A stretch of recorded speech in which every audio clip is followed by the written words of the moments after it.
Hello everyone, welcome back to my channel Subrata Gita লাইফস্টাইলে তোমাদের সবাইকে অনেক অনেক ওয়েলকাম জানাই। তো তোমাদের প্রতি অনেক অনেক ভালোবাসা জানিয়ে তোমাদের সাথে নিয়ে নতুন একটা ভিডিও স্টার্ট করলাম। তো চলো, আজকে হচ্ছে শুক্রবার, তো সকাল থেকে ভিডিওটা শুরু করে দিয়েছি। তো তোমরা আমার পাশে থেকো, সাথে থেকো, আর প্লিজ ভিডিওটা কেউ স্কিপ করো না। ভিডিওতে একদম প্রথম থেকে শেষ অবধি ফুল ওয়াচ করে দিও প্লিজ, তাহলে হয়তো বা আমার অনেকটা ওয়াচ টাইম এগিয়ে যাবে। তো তোমরা এভাবে আমাকে একটু সাপোর্ট করো, তোমাদের কাছে আমার একটাই অনুরোধ। তো চলো, সকাল থেকে কাজকর্ম শুরু করে দিয়েছি। আর বাসি যে কাজকর্মগুলো ছিল সেটা তোমাদের সাথে শেয়ার করলাম না। ওই তো সকালবেলা প্রতিদিনকার যে কাজকর্ম থাকে, বাসি ঘর ঝাড়ু দেওয়া, বিছানা তোলা, বিছানা গোছানো, তারপর জামা কাপড় চেঞ্জ করা বা থালা বাসন ধোয়া, এই টুকিটাকি যে মানে বাসি কাজগুলো থাকে সেগুলো আমার কমপ্লিট হয়ে গেছে। তো তারপর থেকেই নাস্তাটা বানাতে আসলাম রান্নাঘরে। তো তখন থেকে ভিডিওটা স্টার্ট করলাম, কারণ কি প্রতিদিন যে কাজকর্মগুলো মানে শেয়ার করব, মানে ভালো লাগে না আর কি, তোমাদেরও দেখতে ভালো লাগবে না আর আমারও করতে ভালো লাগে না, সত্যি কথা বলছি।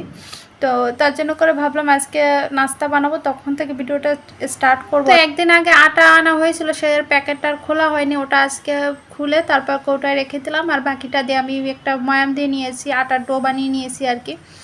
ওটাতে একটু তেল লবণ দিয়ে তারপর মেখে নিলাম হালকা করে। একটু ভেবেছি পরোটা মতো করব, কিন্তু পরোটা করতে গিয়ে ভাবতেছি পরোটার ভিতর যদি একটু পেঁপে পুর দিয়ে দিই আর কি, পেঁপেটা কুচি কুচি করে তারপর হালকা একটু লবণ হলুদ তারপর জিরা গুঁড়ো দিয়ে ভালো করে ভেজে নিয়ে তারপর ওই আটার ভিতর মানে সরি ওই রুটির ভিতর দিয়ে দেব, তাহলে হয়তো খেতে একটু ভালো হবে, ভিতরে পুর পুর লাগবে আর কি। তো তার জন্য করে দেখো এদিকে পেঁপেটা কেটে নিয়েছি। আর পেঁপেটা না আমার খুব একটা পছন্দ না, মানে তরি তরকারিতে দিয়ে খাওয়া আর কি।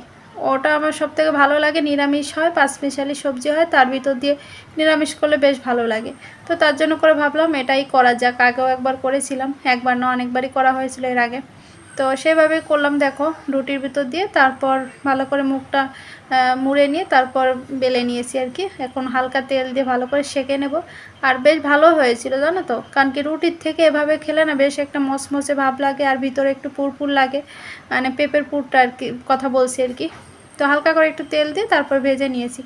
3 পিস করেছিলাম, একটু বড় বড় করে, আমাদের 3 জনের হয়ে যাবে। আর আমার বর যাবে একটা বিয়ের নিমন্ত্রণ আছে অফিস থেকে সেখানে, তো আমরা তো যাব না সেখানে, কারণ এটা হচ্ছে সম্পূর্ণ অফিস কলিগদের নিমন্ত্রণ আর কি। অনুশ্রী এদিকে আসো, তোর বাবা কোথায় যাচ্ছে?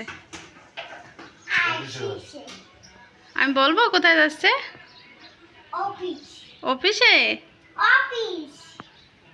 আজকে শুক্রবার, বাসায় থাকার কথা, নিজের দিব্যি ঘুরে ফিরে আসবার, আমরা কি করব?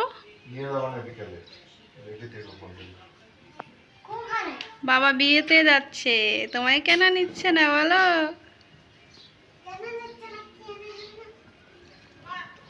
কেন নিচ্ছে না বলো?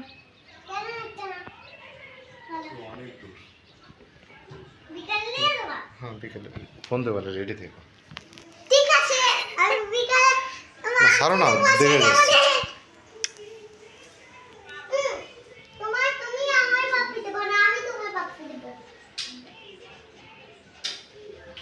হয়েছে, বাইরে হচ্ছে বৃষ্টি।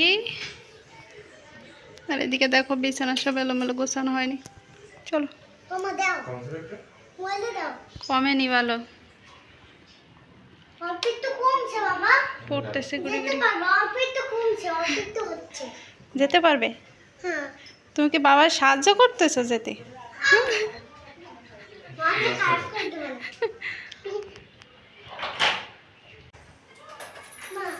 মা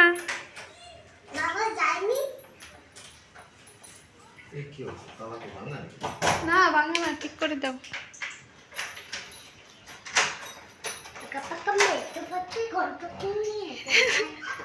আচ্ছা টাটা। ধরো ধরো আস্তে।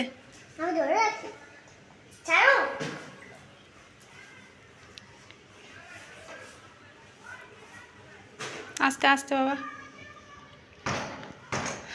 গেট আটকে দাও বাবা।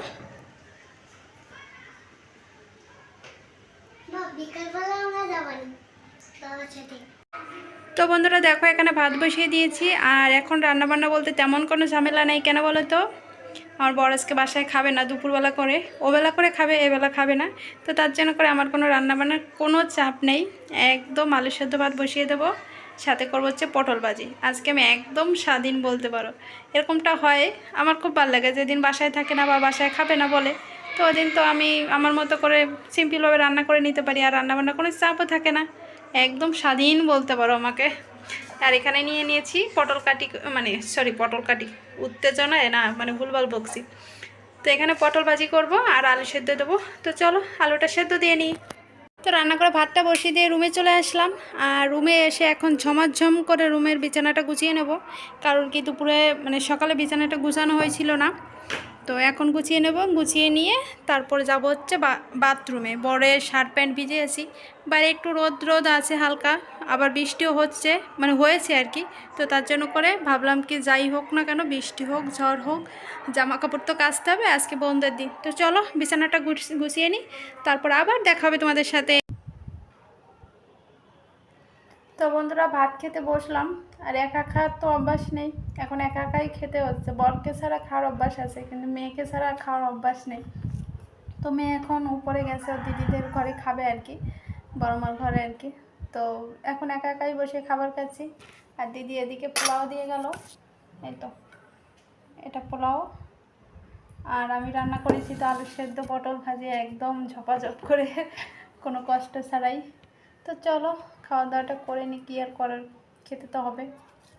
দিদি বলছিল আমাদের বাসায় খাও, কিন্তু আমি ঘরে রান্না করছি তো তার জন্য করে আর খেলাম না। আর অনুশ্রী খাচ্ছে প্রসাদ, ঠাকুরের প্রসাদ, আমি মানে ঘরে বসেও পেয়ে গেছি, না গিয়ে কী হবে, এই ঘরে বসে খাচ্ছে ঠাকুরের প্রসাদ। তো চলো আগে প্রসাদটা একটু খাই।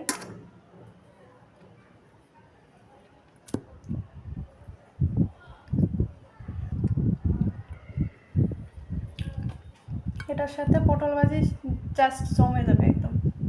তো চলো খাওয়া দাওয়াটা করে নিয়ে, বেশি বকবক করবো না, খিদে পেয়েছে অনেকটাই। গাঠি খেতে খেতে অ্যালার্জি উঠে গেছে। অনুশ্রী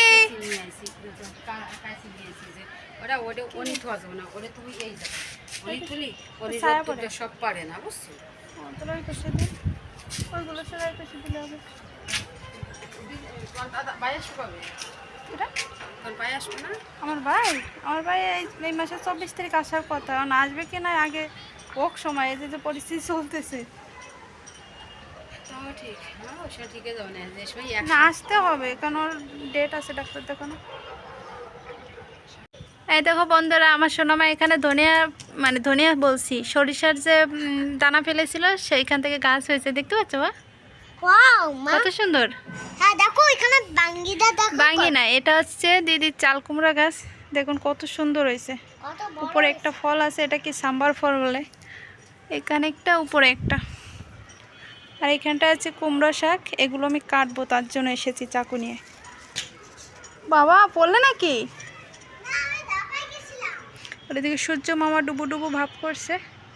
চাল কুমড়ো গাছে ফুল হয়েছে অনেকগুলো, কিন্তু একটাও ফল হয়নি। ছোট্ট একটা ফল হয়েছিল, কিন্তু সেটা ধরার মতো না। তবে সাম্বার গাছটা সুন্দর, এটাকে সাম্বার বলে কিনা তোমরা একটু কমেন্ট করে জানিও তো। ওই দেখো আরেকটা জিনিস দেখো, এই গাছটা মনে হয় প্রথমে যে মুকুল ধরলো।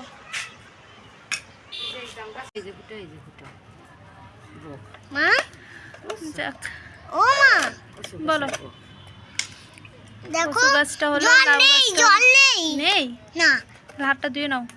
হাত দেবো কিভাবে? কচু গাছ আর লাউ গাছ হলো সার্থক। সব গাছ আমাকে করি ফোন হুম, বাইরে গেলে দু একটা কচু গাছ একটা একটা করতে করতে হয়ে গেল সব, এরপর বাড়ি গেলে আনবো। তো তাড়াতাড়ি করো, এই কেসি দিয়েই কাটো,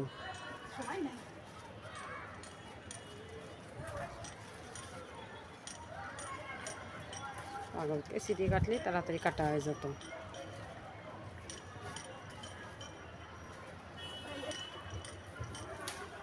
এক কাটি ফেলো, গাছটাই কাটি ফেলো।